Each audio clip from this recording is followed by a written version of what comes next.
Hi. So some weeks just don't go the way you planned. I've been working on editing a video for 3 days, and I went to open it up and just put the finishing touches to it to release it, and all of the editing work I've done has gone. I've done everything I can to recover it. I'm pretty good with that kind of thing, and I can't explain it. It's DaVinci Resolve and it's just gone. There is no backup. There is nothing to recover. So the video I did have for you, I'm going to have to do again. So no video this week, or at least last week, because it also took me a lot longer to do this video than originally thought. However, to get something out there, I thought what we'd do is something we haven't really done before, which is just a Q&A. So I went through our YouTube comments and I pulled out a few comments that people had made, and I thought I would refer to them.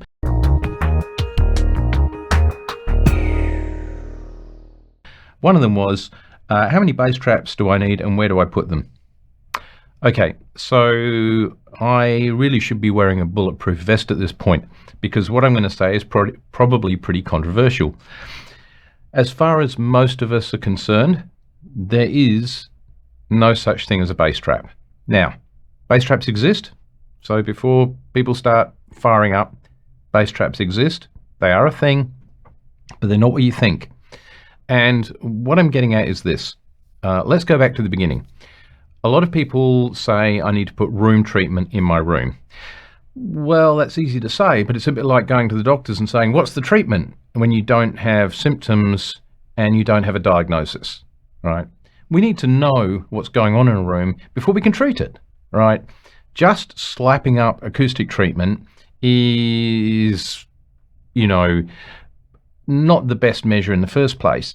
And unfortunately, what a lot of people do, and especially if you're on a budget, is you tend to buy these foam tiles. They are just effectively notch filters. They cut out frequencies, higher frequencies in a minimal range, and you put them all over the wall, walk in the room, clap your hands, and you go, that sounds great. It doesn't necessarily sound great. It sounds different. Okay. When it comes to bass traps, often you see those foam ones, wedged in a corner. They're not bass traps. I'm really sorry to burst your bubble, but they're not. The size that they would need to be an effective bass trap at low frequency ranges, let's say below 120 hertz down, they're just not going to work. And I'll explain why. So Harman Industries have an anechoic chamber. And if you read about it, and I hopefully got this correct, but as I recall, when they put a speaker in there to test it, what they do is they can test the properties of a speaker in this chamber because there are no reflections. However, that's only good for them down to about 80 hertz. The problem with that is, and the reason for it is because the size of the acoustic treatment that they would need to add to the chamber is so big that it would fill the chamber and there would be no room for the speaker. Okay, actually trying to kill low frequency sound is difficult. So the other thing is, in a room, we're not trying to kill all low frequency sound. We're trying to deal with 1 or 2 or 3 frequencies that may be problematic. Okay, so let's say we do know the frequency that we need to treat. First of all, what you need to do then is build a tuned bass trap to work with that. That will be a Helmholtz resonator or a membrane absorber or something similar. And it will be built and tuned generally to that frequency, and then it will then absorb the extra energy in the room.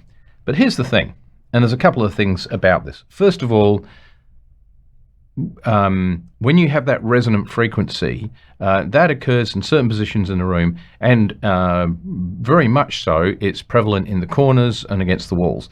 So my first thing is, don't sit in the corners or next to the walls. The next thing is that this is a room mode and it can be managed. So the other thought on that is that once you've built your bass trap, which can be expensive as well, you then need to put that in the room and make sure that that is actually working on the frequencies that you want it to work on. Okay, you don't want to absorb all bass in the room, obviously. You just want to manage the ones that are causing the issues. Right, so it's targeted. Right, it's not a case of slapping foam up and just going, right, I've got bass traps, because A, they're probably not bass traps, and B, you've just attacked a broad range of frequencies for no apparent reason. The way we manage room modes and lower frequency resonances in a room is with multiple subwoofers. All right, so we use 2, 3, or 4 subwoofers in a room, and we can position the subwoofer working with the seating positions to get really even bass across the room. Yes, some bass still builds up in the corners. Like I said, don't sit in the corners. So I'll try and do a longer video on this at some stage, but in answer to that, you save your money at this point in time. If you are going to do bass traps, then find an expert, engage the expert, pay the expert, get them to do all of the calculations, get them to build the bass traps for you, and then and only then are they really good and effective. Okay? Other than that, the foam that you're putting in your room, it's working, but it's not working at the frequencies you think. We had a bit of a get-together last night, and we had, we talked about room equalization here, and we've recorded it, and hopefully we might get it on YouTube. But I really want to emphasize, don't just stab in the dark, don't just throw foam up around the place. All you're doing is changing the characteristics of the room, and not necessarily for the better. Have a targeted approach, do some homework. Again, read Floyd Toole's Sound Reproduction towards the back of the book. I think it is. There's some really good basic explanations. As a very, very rough rule of thumb, providing you've got good absorption materials, roughly 33% absorption, 33% reflection, 33% diffusion, they'll sort of get you in a kind of a ballpark. All right, it'll kind of get you there. The other thing is, even with foam, the foam is not the most, it depends on the density of the foam, but it's not the best product around. Denser fabrics, denser woven materials, well, not woven, but denser fibers, a bit like fiberglass matting, but there's better products than that and safer products. They take the energy out of the audio, but behind that we also want an air gap, and that air gap helps extend or lower the frequency at which they're effective, and that's what we've done with the panels that we've designed and built. So just having a panel on a wall, it does some work. Having an air gap behind it does more work. All right, so that's a quick rant about bass traps.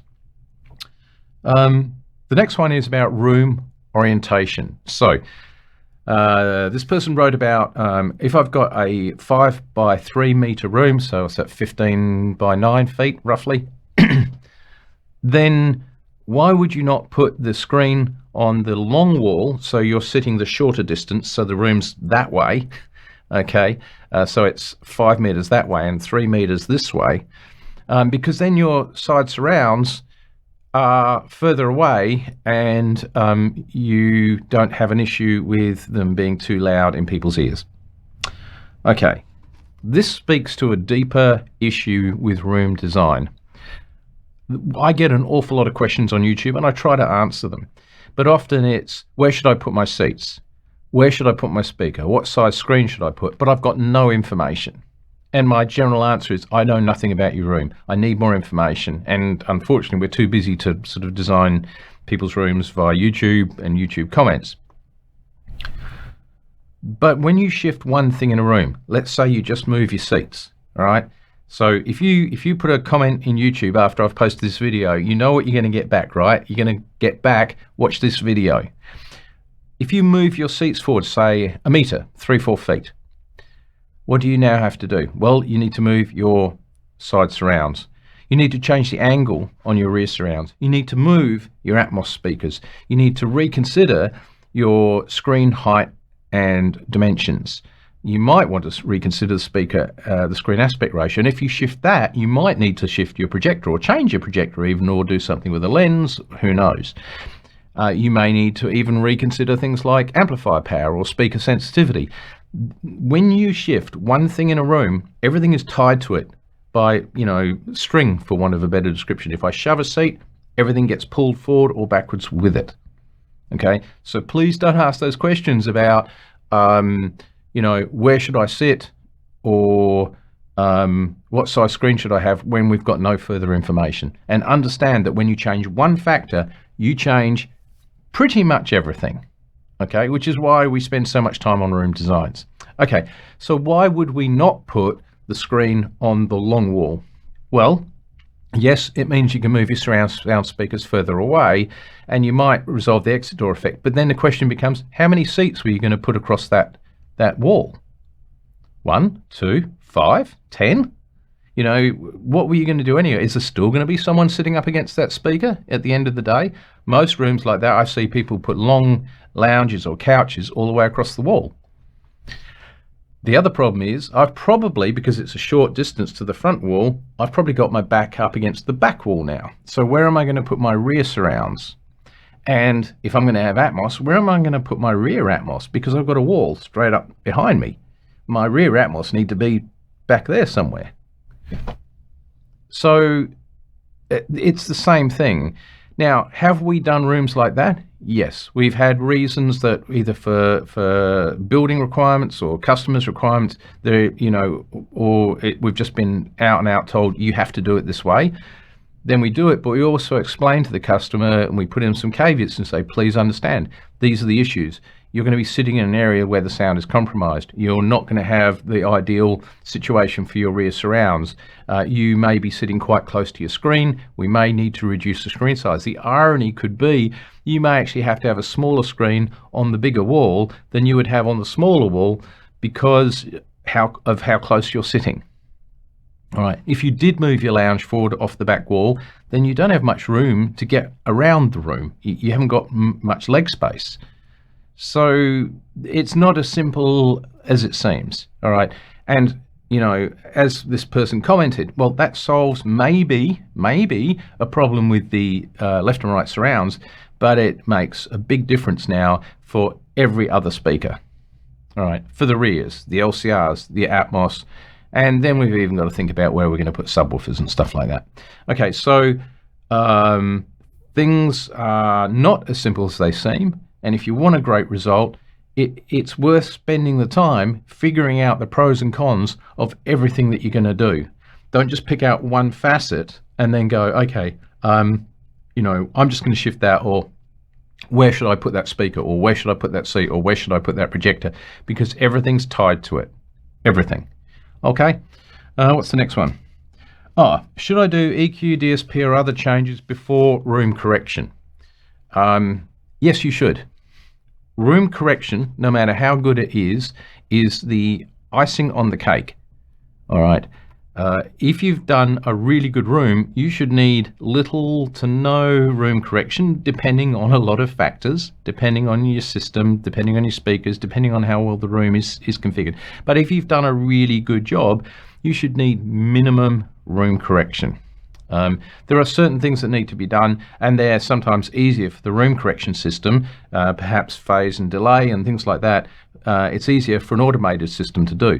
But don't expect an automated system to solve all your problems. It's not a Panadol or a Band-Aid or whatever. It's the polish on the top. So it's really important to understand it. I had a client who called me up and he said to me, I've heard you kind of know what you're doing. I want you to come around and look at my system. And I went, okay, no problem. And I said, what sort of issues are you having? He goes, my sound's no good. And I've run auto EQ, so it's not working properly. And I went around, walked in the house and said, I think I know your problem.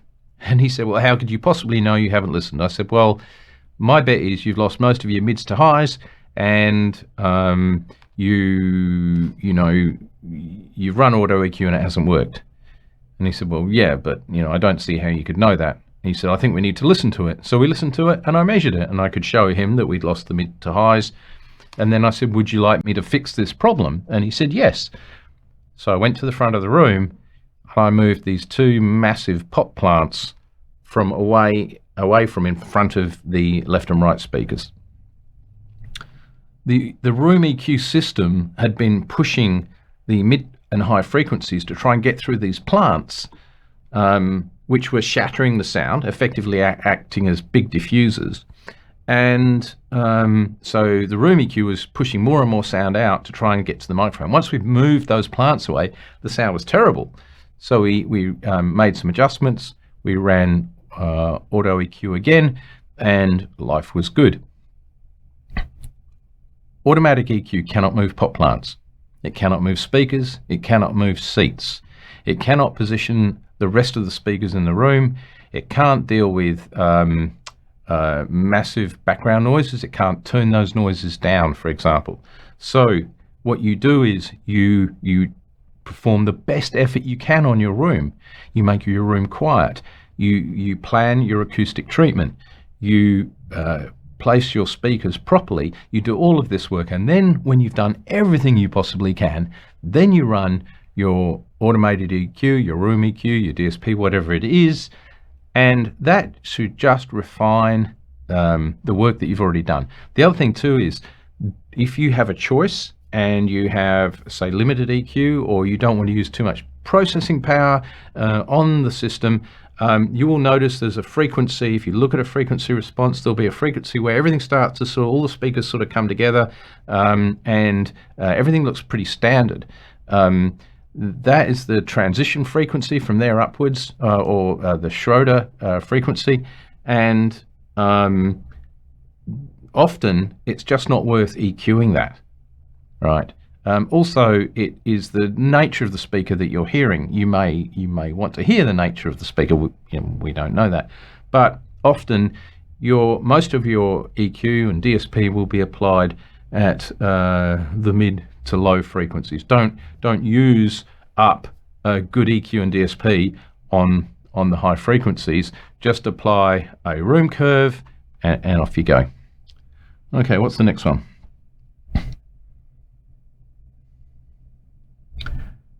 Oh, okay.